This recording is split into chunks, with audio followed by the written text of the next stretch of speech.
భేదవాళ్ళకి ఇల్లే కదా నువ్వు కూలగొట్టింది. బలిసిన వాళ్ళు అయితే కూలగొట్టలేదు కదా నువ్వైతే. ఉన్నతాధికారులు అయితే కూలగొట్టలేదు. పాపం నిరుపేదోళ్ళు బస్సులు వెంబడి కూలి పని చేసుకుంటే మాత్రమే కూలగొట్టినావు. నువ్వేం పని చేసినావు ఇంతకు?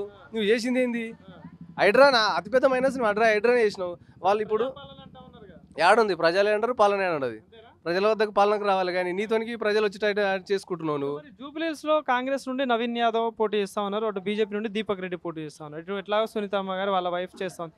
సో మరి ఎట్లా ఉంటుంది మరి నవీన్ యాదవ్ కావచ్చు, దీపక్ రెడ్డి పరిస్థితి ఎట్లా ఉంటుంది? వాస్తవానికి అందరు అభ్యర్థులు వాళ్ళ ప్రయత్నాలు చేస్తుండొచ్చు, దాని కాడ తప్పేం లేదు. కాకపోతే మాగంటి గోపీనాథ్ సార్ 10 ఏళ్ళలో వేసిన అభివృద్ధే వాళ్ళకి నిదర్శనం.